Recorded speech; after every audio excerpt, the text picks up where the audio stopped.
Ai moi, mun nimi on Kerkko ja te löysitte mut iskemässä tippua. Tällä kertaa käsittelyssä on harvinaisuus Stallonen uran alkuajalta. Tiivis tunnelmainen thrilleri Kadun haukat.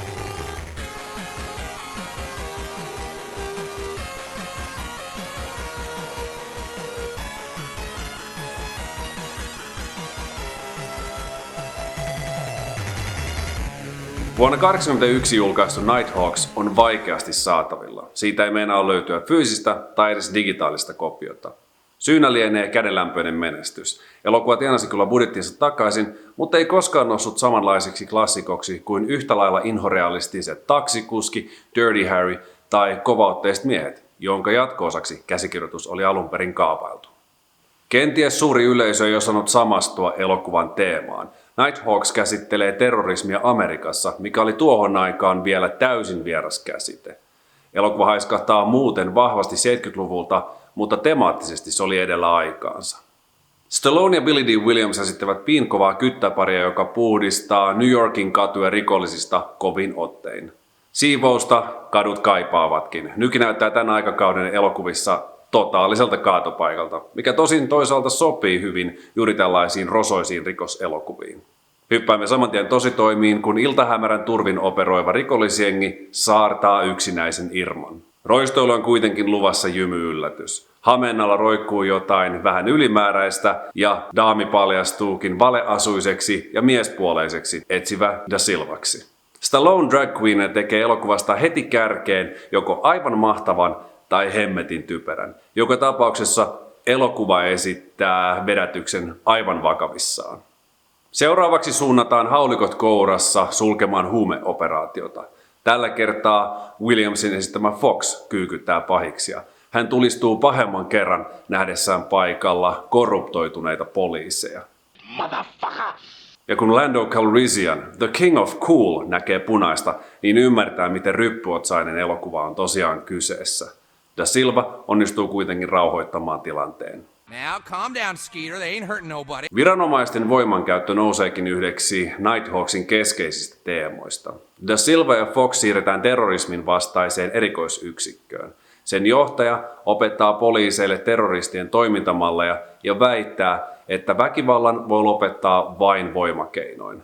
Tämä näkemys saa paljon kritiikkiä Da Silvalta, joka pyrkii minimoimaan verenvuodatuksen. Varsin poikkeuksellista kuultavaa Stallonelta, jonka muu filmografia on kaikkea muuta kuin pasifistinen. Da Silva onkin kaukana Stallonen tyypillisistä rooleista. Voisi jopa argumentoida, että niin Stallonen kuin Williamsin tilalla olisi voinut esiintyä kuka tahansa muu, mikä on toisaalta tavallaan virkistävää. Muutama vuotta myöhemmin rooli olisi varmasti räätälöity tarkemmin hivelemään Stallonen egoa, mutta nyt poissa ovat kliseisen luodin kestävät superkytät one-linereineen. Mukana on kyllä tyypillisen hapan poliisipäällikkö, mutta häntä esittää luonnennäyttelijä Joe Spinell, joten hyväksytään. Enkä siis tarkoita, että Stallonen tai Williamsin roolisuorituksissa olisi jotain vikaa, päinvastoin. Molemmat ovat erittäin uskottavia ja parivaljakon välillä on selkeää kemiaa, josta olisi nauttinut pidempäänkin. You know when that bus gets to the airport, he's gonna waste you. Why are you always trying to cheer me up? Stallonen ura oli kovassa nosteessa kahden ensimmäisen Rocky-elokuvan myötä, eikä Nighthawks säästynyt orastavan diivan starailulta. Ohjaaja vaihtui parinkin otteeseen tiettävästi Stallonen vaatimusten takia, ja tekijälistassa mainitun Bruce Malmouthin on hänenkin huuttu toimineen vain Stallonen marionettina. Elokuva kärsi muistakin tuotanto-ongelmista. Alkuperäinen leikkaus oli tunnin pidempi, kunnes tuotantoyhtiö halusi vähän tiiviimmän paketin. Tempo on nyt sopivan reipas, mutta emme pääse oikein kunnolla syventymään hahmoihin. Esimerkiksi Da Silvan yritys sovitella ex-vaimonsa Irenen kanssa jää turhan vähälle huomiolle.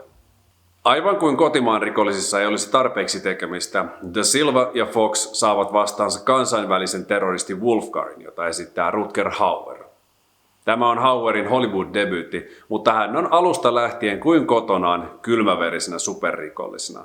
Hän väläyttää samoja laskelmoivan psykopaatin piirteitä kuin vuotta myöhemmin kuuluisimmassa roolissaan Blade Runnerin pääpahiksena. Hänen apuna toimiva Shaka on toinen esimerkki turhan vähälle huomiolle jäävästä hahmosta. Shaka saa kyllä ihan kiittävästi ruutuaikaa, mutta suurimmaksi osaksi hän vain seisoskelee taustalla turpa kiinni ase kourassa. Hahmosta olisi voinut tehdä paljon mielenkiintoisemman ja vaarallisemman pistämällä hänet uhkailemaan tai pahoinpitelemään jengiä. Roolissa nähdään intialainen Persis Khambatta, joka on monille parhaiten tuttu Star Trek The Slow Motion Picturein luutnantti Ailiana. Harmi, ettei hän säilyttänyt kaljua päänahkaansa. Se olisi voinut olla hyvää vastapainoa Stallonen poikkeuksellisen karvaiselle kuontalolle. Pakko tosin sanoa, että Stallone näyttää erittäin coolilta parran ja isojen rillien kanssa. Hän olisi voinut pitää luukkia yllä muissakin rooleissa. Nighthawksin tarina on suoraviivaisempi kuin modernin poliisisarjan keskivertojakso, mutta tiivistunnelmaiset toimintasekvenssit pitävät jännitystä yllä. On hienoa nähdä, kun ajetaan ihan oikeasti bussi jokeen tai kun Stallone roikkuu kaapelin varassa 10 metrien korkeudella ilmassa. Jännittävin kohtaus sijoittuu yökerhoon. Wolfgar viihtyy yöelämässä, joten Da Silva ja Fox kiertävät baareja havaintojen toivossa. Viimein kaksikko on oikeassa paikassa oikeaan aikaan.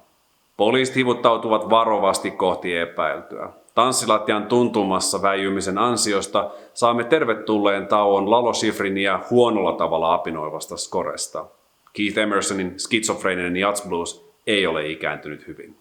On tavallaan huvittavaa katsoa, kun niin luonnostaan uhkaavan oloinen tyyppi kuin Rutger Hauer bailaa daamin kanssa oikein hymyssä suin, mutta pian tunnelma jälleen tiivistyy, kun Wolfgar aavistaa jonkun tarkkailevan. Da Silva ja Wolfgar mittaavat toisiaan katseillaan.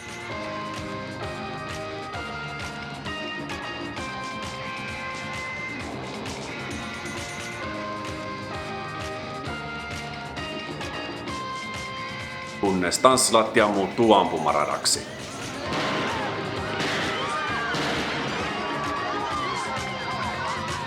Räiskintää seuraa pitkällinen ajojahti New Yorkin öisillä kaduilla. Wolfgar onnistuu hyppäämään metron kyytiin panttivangin turvin, kun Da Silva ei suostu ampumaan sivullisten vahingoittamisen pelossa. Shoot! Shoot! Take it! Take the shot! Wolfgar yllättää Foxin ja viiltää tämän kasvoihin valtavan avohaavan. Kohtaus kulminoituu Da Silvan luopumiseen periaatteistaan, kun hän vannoo kostoa ja karjuu terroristin perään vimmalla, joka onnistuu vain Stallonelta. You're dead! You're fucking dead! Tuotanto-ongelmista ja kädenlämpöistä vastaanotosta huolimatta Stallone on kehunut Nighthawksia yhdeksi parhaista elokuvistaan.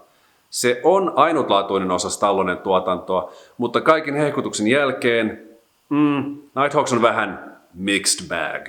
Sen 70-lukulaisen rosoinen, jopa dokumentaarinen estetiikka puhuttelee ja Stallonen ja Williamsin roolisuoritukset vakuuttavat. Mutta totta kai fanit odottavat Stallonelta jotain kunnolla överiksi vedettyä popcorn-viihdettä. Jännäreidenkin mittapuulla Nighthawks jää kauas eliitistä. Tässä olisi ollut potentiaalia paljon kantaa-auttavampaan ja hahmovetoiseen elokuvaan. Kerta toisensa jälkeen Wolfgar pääsee täpärästi karkuun, mutta koska Da Silvasta on tullut hänelle kipu ahterissa, kärpänen linimentissä, apina jakoavaimessa, on terroristin vuoro kostaa. Wolfgar ottaa kohteeksi Da Silvan eksän. Hän murtautuu Irenen kämppään ja hiipii hitaasti kohti keittiössä puuastelevaa daamia.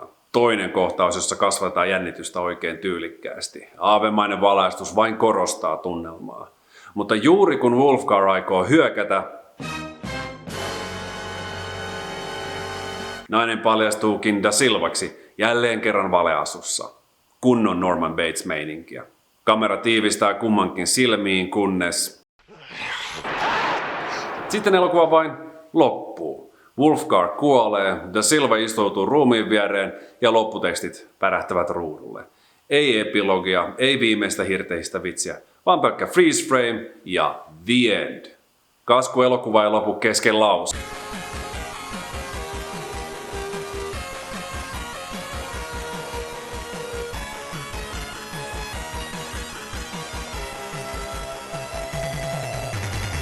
Ai moi, mun nimi on Kerkko ja te löysitte mut muistuttamassa tykkäämään tästä videosta ja tilaamaan mun YouTube-kanavan. Kiitos, että katsoit tämän videon.